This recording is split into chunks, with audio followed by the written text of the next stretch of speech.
go to Jim Mars, who, of course, was a Fort Worth Star-Telegram crime writer, researcher, out there driving around covering the real world.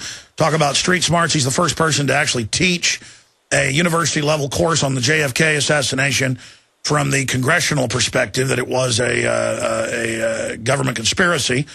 He, of course, was one of the main sources for Oliver Stone's film JFK and worked on that film.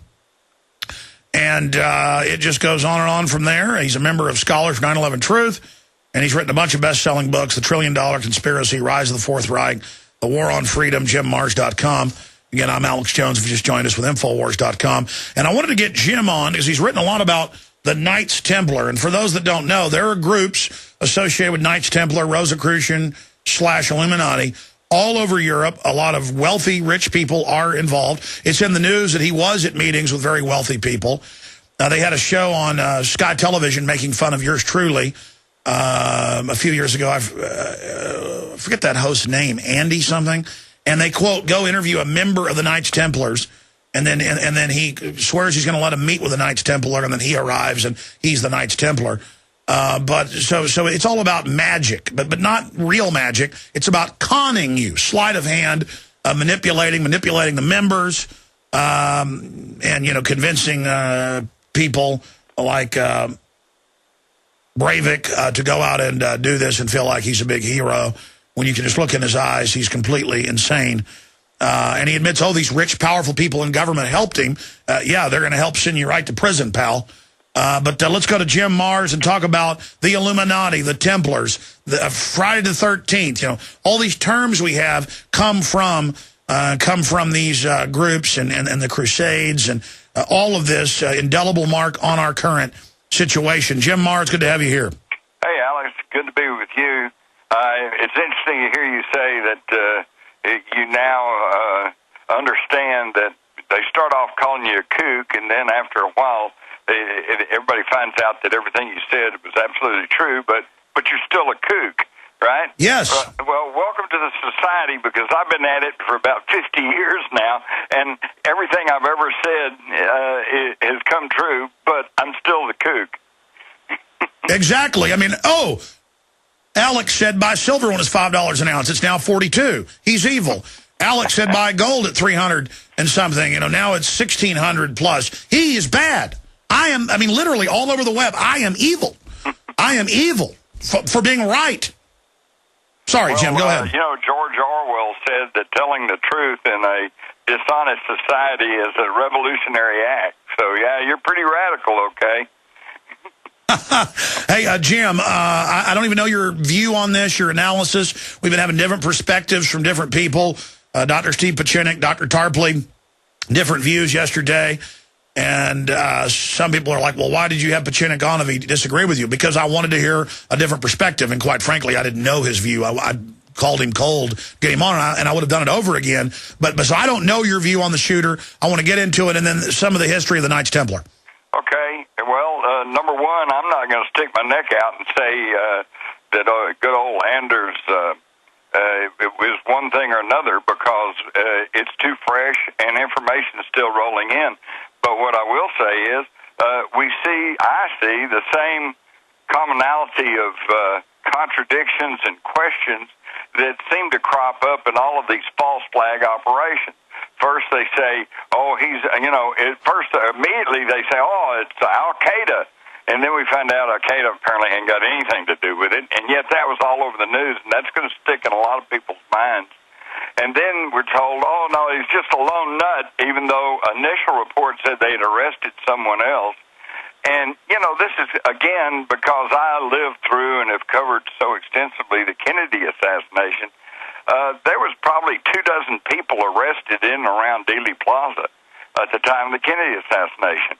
But they came back later on and admitted that and said, yes, we arrested all these people for questioning, and no, they didn't have anything to do with it. We let them go. The thing that gets me is on this thing, first initial reports say they arrested a second person, and then this news drops from the media, and then they're acting like, no, there was nobody else arrested, So I think we see the same types of methodology going on here. And, of course, the thing that still strikes me is that Brevis goes into court admits that he was there at the bombing, he admits participating in the island shooting, and yet he pleads not guilty. And the whole time he's calm, relaxed. You know, this to me smacks of mind control. And, you know, again... By the way, just breaking, it's now admitted he was hopped up on all sorts of drugs, just like the Mumbai attacks later turned out led by a, quote, CIA asset, right. Chicago Tribune, and of course, blonde-haired over there in Mumbai. This is the Al-Qaeda guys, and they just find one patsy who was drugged completely out of his mind on LSD, PCP, ketamine, and other drugs. Sorry, go ahead. No, that's exactly right. It's like the Robert Kennedy assassination, the girl in the polka dot dress.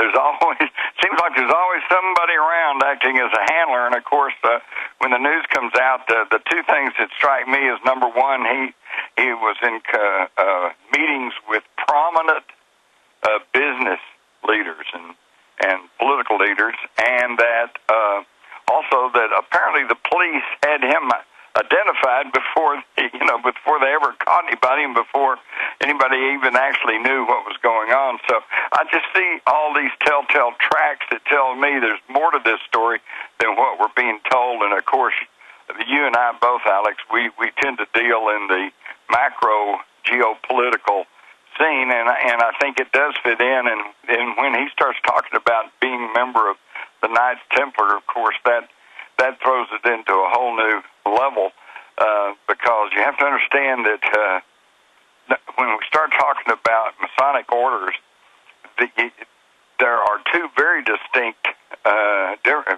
orders, the American Freemasonry and then European Freemasonry. American Freemasonry pretty well got decimated back in the early 1800s when the first third party in America was the anti-Masonic party. And they got into such ill repute that it took them about 100 years to rebuild. And when they did, they are mostly now into into benevolent activities such as burn centers, etc. And so I think most American Freemasons are probably just good old boys, trying to make some business contacts and trying to do some good.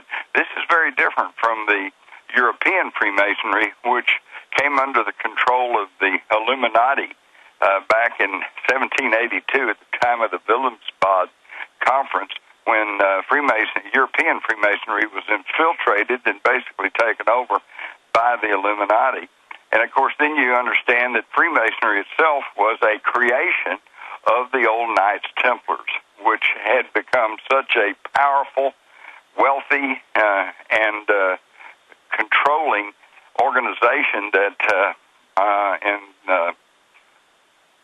the Pope actually had to move against them and try to eradicate them. In fact, most of what we know about the Knights Templar is simply from the anti-Templar propaganda put out by the church. And so, see, history is always with us. And now here we have this latest news item, and it ties right into this ancient society.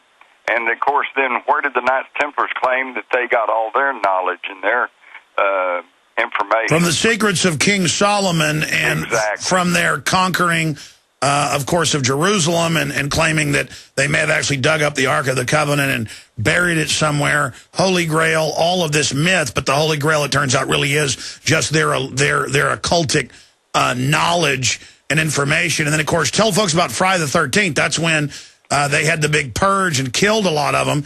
And then the remnants ran with a bunch of their loot to Scotland. And then you see England becoming the new power base.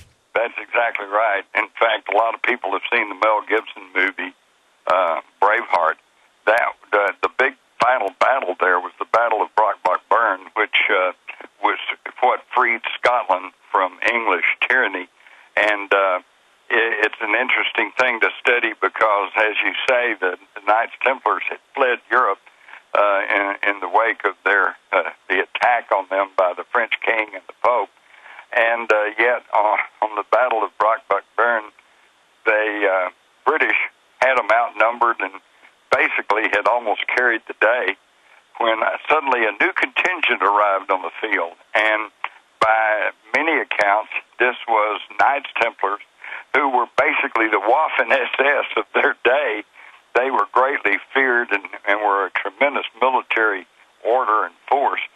And they showed up, and suddenly the English turned tail, started running, and the king, was left standing there, so he turned and ran too. It was the Deus Ex, so the Templars were the hero that comes in out of the blue right at the moment they're needed. Right, exactly. And this seems to be part of their forte right up until today. And so all I can say is for the listeners is just keep an open mind, keep in mind how often you've been lied to, and just hang on and don't allow them to use this as a further mechanism to destroy your liberties and put their hand further down your pants. Well, absolutely. They're using it. It's all over the news to go after nationalist parties that don't want open borders.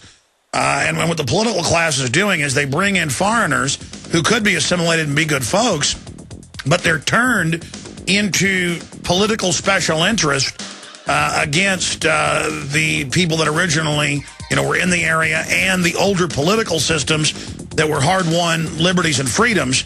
Across the board, the big foundations finance through taxpayer money the immigrant hordes and then turn them into a political weapon. We'll be right back. Stay with us.